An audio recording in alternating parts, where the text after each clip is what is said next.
Join Tim and Christina Madden, co-founders of Executive Career Upgrades, on their podcast, the Executive Career Upgrades Podcast. As an executive in today's highly competitive job market, it can be tough to succeed. However, with Tim's nationally recognized career advice and Christina's mindset expertise, you can reach your full potential. Tune in to upgrade your career and get ahead of the competition.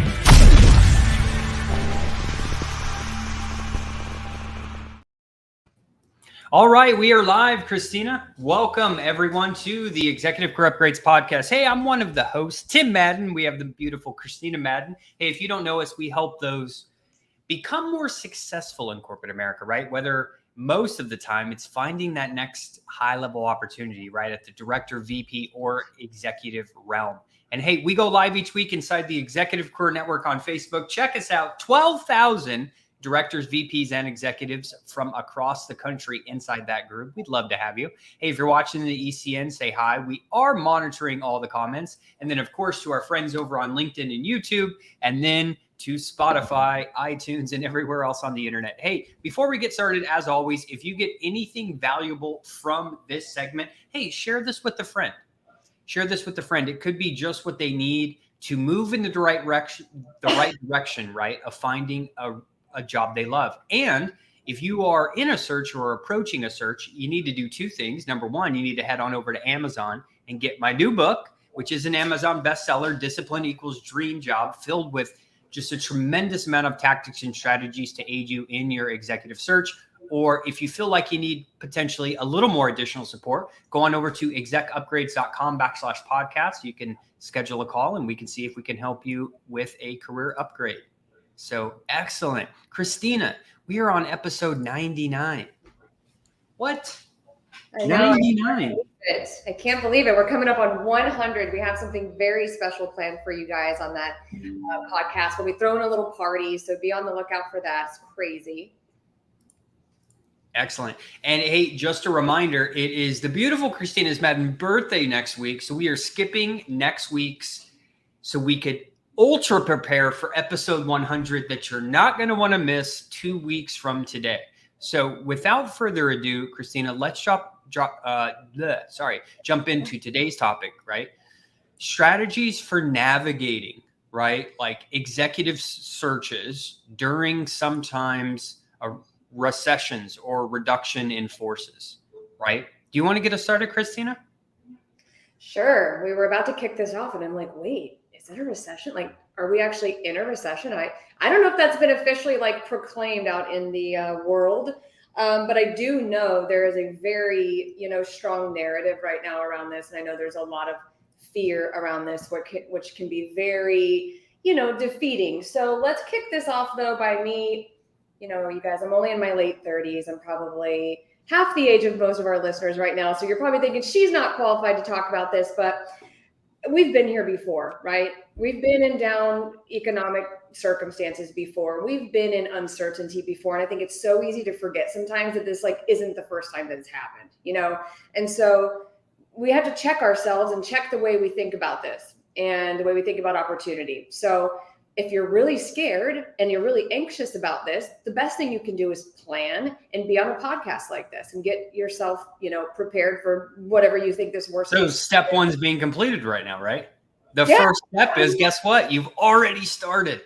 Yeah, you've already started. Here we are. But quite frankly, guys, some of the things we're going to break down is really what you want to focus on no matter what economic climate we're in. So buckle up. We're going to talk about some things here that you may or may not know. And this is how you can, I always tell everybody, okay, what's this worst case scenario in your head that, you think could happen? Go ahead and play that out in your head. Go ahead and live that out.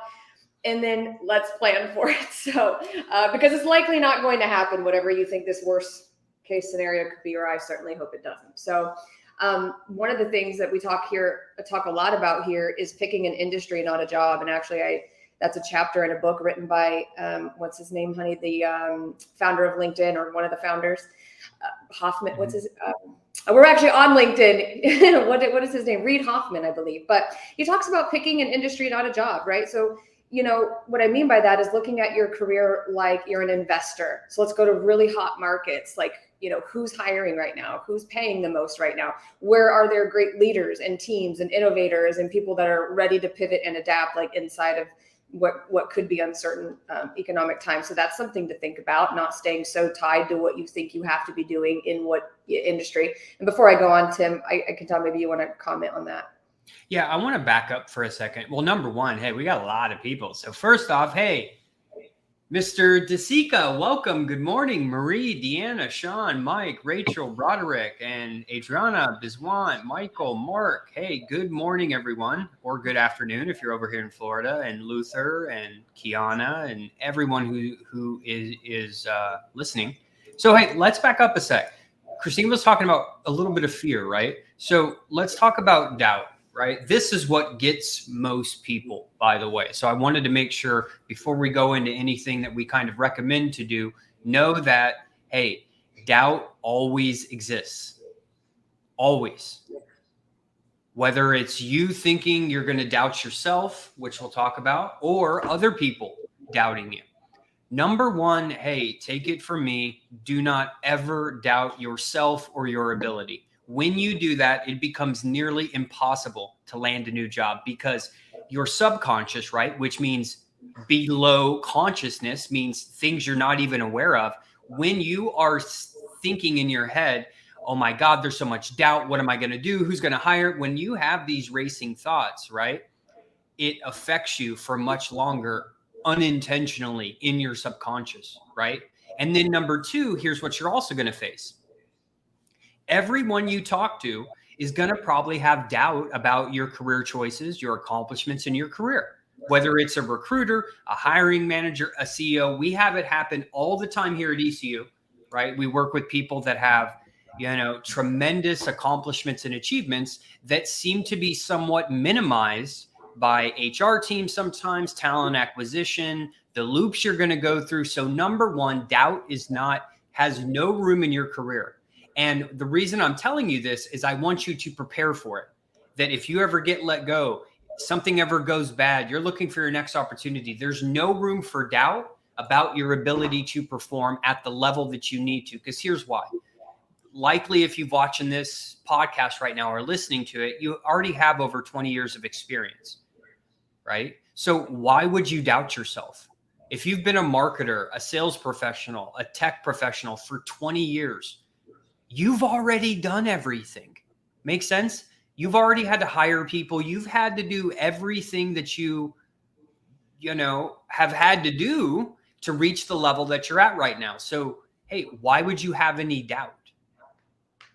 And a lot of the reason people have the doubt, just to bring this to the forefront of the conversation, it's not necessarily because you doubt you. It's because you're letting those voices around you, like Tim talked about, maybe it's other people you work with, or again, just even the media or the people you follow online.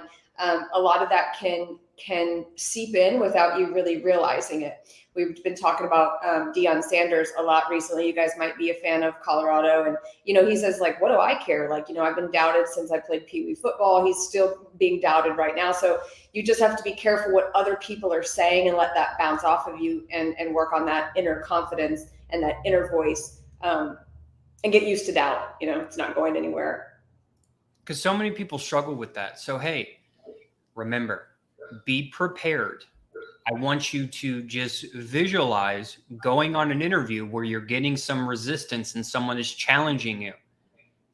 It could be on the way your resume looks, the format you use, something you forgot on your resume. I still see this very common with recruiters. Hey, you're going to need to be able to combat that. If you're changing industries, you're going to be able to combat. Everyone is going to deal with these issues, right? So I'm not going to go into all of them, but I want to say you need to treat yourself as, hey, I can do this, right? There can't be any doubt in your head of your ability to go be a successful sales professional, sales leader at a different company. And number two, expect doubt from other people when you're connecting, networking, and going through the interview process.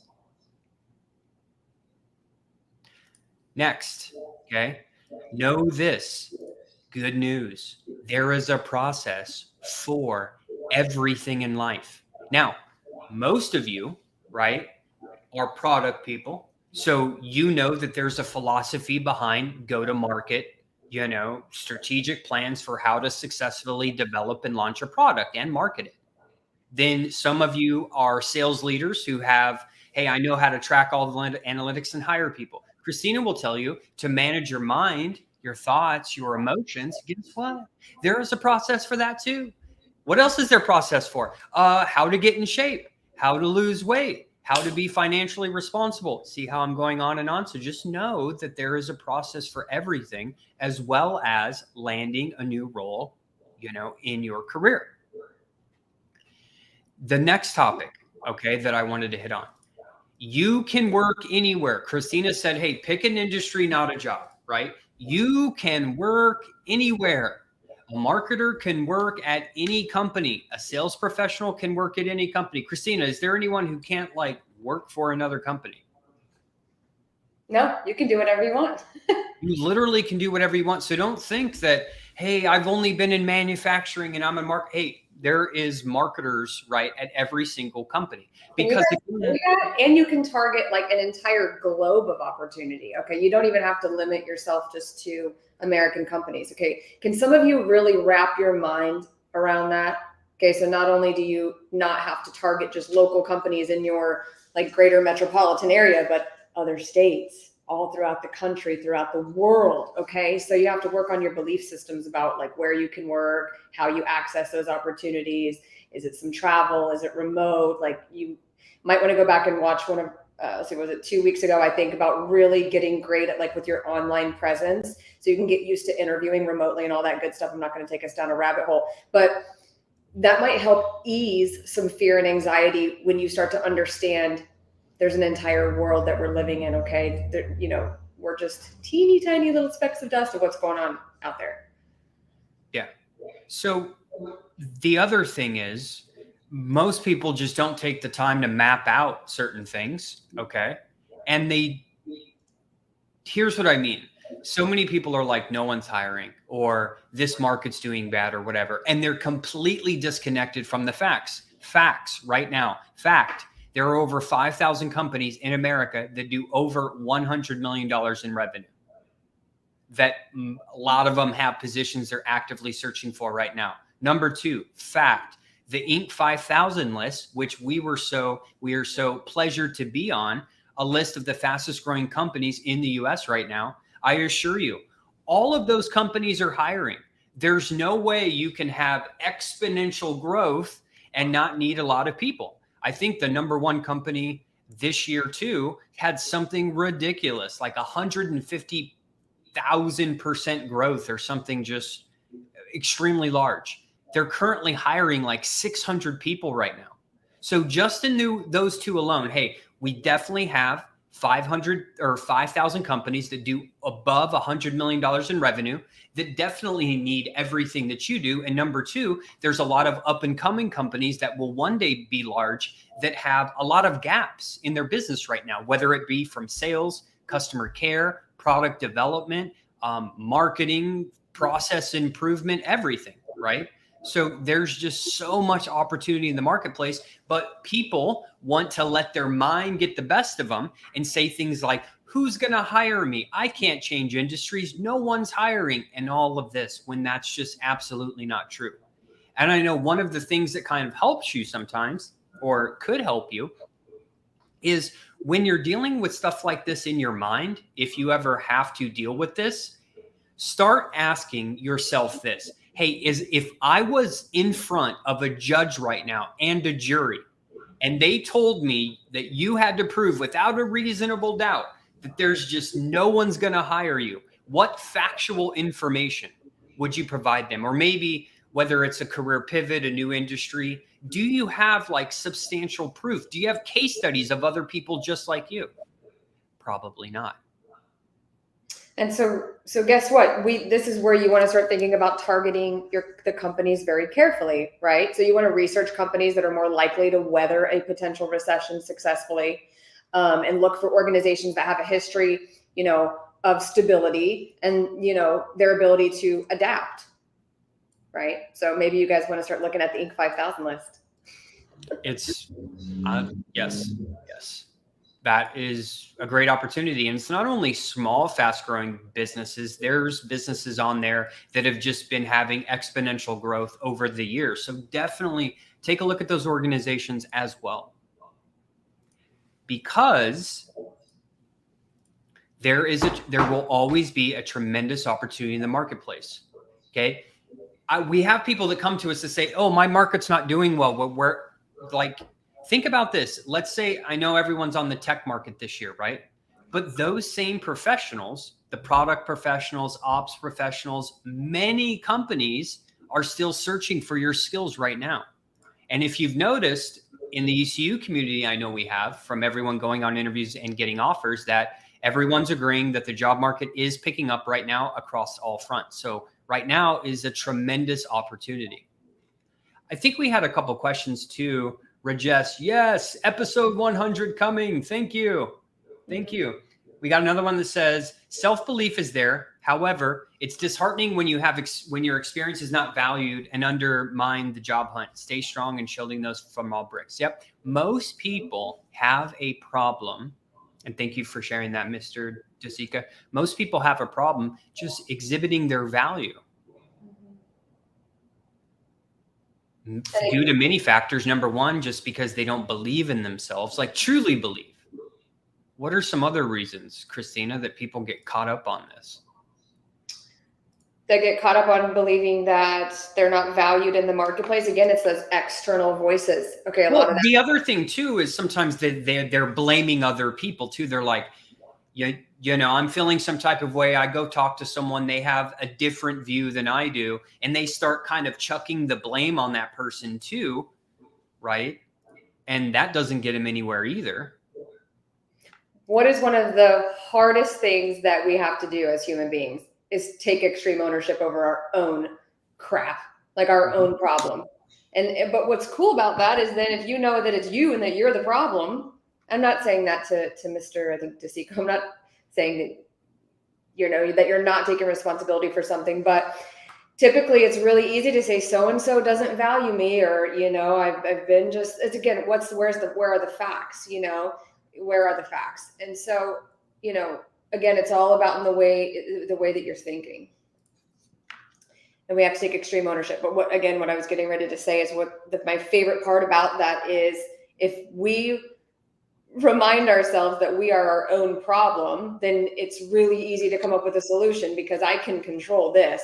I can't control everything going on outside of me in the world around me. And again, we talk about it every episode. I could go on and on about it. It goes back to planning, strategizing, building your confidence, practicing, getting in those reps, dealing with rejection gracefully, or as gracefully as possible. And then check your own thoughts. You know, if my thought is, wow, I've been really undervalued or undermined in my job search, that's not going to really much get me anywhere. Maybe it's just, hey, I haven't been on a high quality interview yet where I've been able to, you know, have a conversation about my skill set. So I think we overcomplicate some things that could be really simple. And I hope that's making sense. But, you know, again, it goes all back to mindset. Yeah. And that's where most people struggle, right? They have this doubt. So, hey, let me be the first to tell you, if you have doubt about yourself, doubt about the people that you're talking to, doubt kind of about your career, or you've been getting frustrated because you're not kind of getting those results, maybe when you're going on interviews, right? Know that, could it be something that you're doing? Could it be how you're feeling? We got lots of people who have hired people in here. Have you ever been on an interview with someone who is displaying kind of like neediness, right? Or you can tell that they've been frustrated with their search, right? It's going to be very difficult to get hired if we just consistently are kind of passing the blame, because as an executive, as a director, a VP managing, you know, a decent amount of people, just like Christina said, if you don't have that extreme ownership, if it is to be, it's up to me type of mentality, well, what are you going to do when you get into your job and things go wrong? You're just going to blame other people, right? When you're the leader.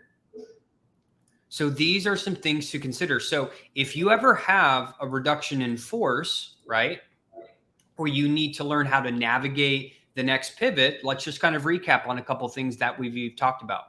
Number one, doubt and fear have no place in a job search.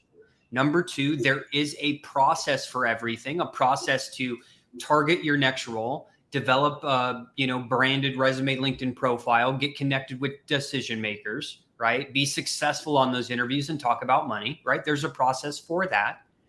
And remember, you can work anywhere regardless of what you do. And there's always going to be tremendous opportunity in the marketplace, whether they be the top 5,000 companies that do over 100 million in revenue or the fastest growing companies on the 5,000 list. Okay. But in turn, the goal is always be prepared. Yeah, unfortunately, one of the only ways to ease your anxiety around a potential recession is by acting, right? And having, really having a plan. Getting support, is another big one. And I'm not a financial advisor, but if you're really panicking about, finances, you might want to seek like a financial advisor, do some financial planning. Self-care is really important during a time of high stress or anxiety. And if you're part of a RIF, we're not saying, oh my gosh, like you have to stay so positive right away. Like that's what we want. But first you probably do have to process some panic, disappointment, all of these things that happen. You guys, like workplace trauma is a real thing. I work with clients every day that, devoted their lives to companies and it just didn't work out really. So, we have to feel all of the emotions, not pretend they're not there, and then begin to make the plan and take some action. It is the only way to navigate anxiety around a recession and finances. Well, this is the only way. And you basically have two options, right? Because we got Mr. Gosh here, right? I agree with you, Christina. He's reading The Secret. We watched the movie in one phrase, which is appropriate. Hey, thoughts become things. Absolutely. So, hey, when you wake up in the morning, you basically have, two thoughts that you could choose. You could choose, hey, I'm going to go get mine today. I'm going to figure it out. I'm going to move forward. I'm going to take action, right? And I know eventually I'm going to achieve my desired result. Or there's number two, we can start our day with, why did that company let me go? They're so toxic. No one's hiring. No one will talk to me. Can we both agree, like, where do you think you're going to have a better shot starting your day? Thinking that the whole world's just against you, or maybe that it is possible? Just consider which one of those is more fun. It's like, I don't want to spend my day feeling like crap. It's like, it's more fun here, right? It's more fun to be in a more positive mindset. I know there's some heavy lifting. If your default is negative, which is like 99.9% of America, we default that way. It's hard work. It's heavy lifting to, yeah, exactly. Extreme ownership to Jocko Willink fans. Yes, we are. What was I don't even know what I was saying. We want to eventually be able to flip our default setting to positive. The Secret is actually the first book that ever impacted my life in my early 20s. And there is a visual practice in there. The visual practice is picture your thoughts as a switchboard, like old school back in the day. I don't even know where you'd find one now, a true switchboard. And your thoughts are likely plugged into negative. And when you feel or notice a negative, literally visualize pulling out that switch plug and then choosing a new thought and getting plugged into that. And it sticks, at least for the day. I really do feel like that visual helps, and it feels better. Or putting your negative thought in a balloon and letting go of the balloon and close your eyes and watching the balloon float far away and then just popping it. And it just becomes so less real when you do these visuals. I know some of you are like, oh, this is a little woo-woo for me, but give it a whirl. I'm telling you, it works. Well, it's just one of the things where, in life, it's not just a job search. Like, no matter what you're trying to accomplish, know that change is hard. Welcome to being a human, right? When you ever change something, our body's like, whoa, what you doing? Stay comfortable your whole life. But we know we can't grow as leaders and grow in our career unless we kind of sometimes face that adversity, right?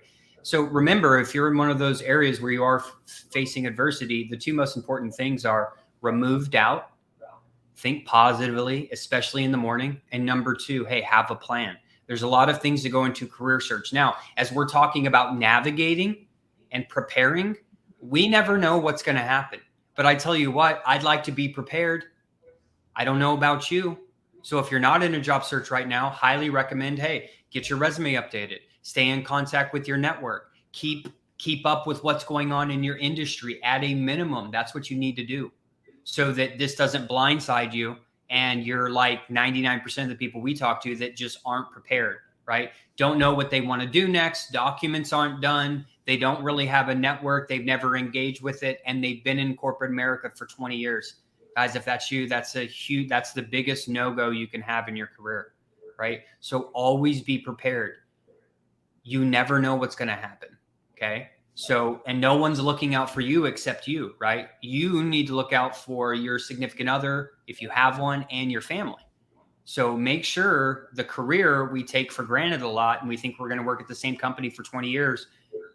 We can all agree that most people don't, right? So always have your documents updated, your resume and your LinkedIn. Always continue to network and collaborate with people above you and keep in touch with your network. Those are things that you can do at a minimum. If you're affected by a reduction in force or something and you want some more help, hey, go over to execupgrades.com/podcast, schedule a free consult with our team so we can see, hey, what are you targeting? Can we help in your specific situation? Christina, any final comments? I think that's a good point that you just made. And what is the new statistic that's out? Is it people stay in jobs around 2 to 3 years, whether it's the person's decision, a reduction in force,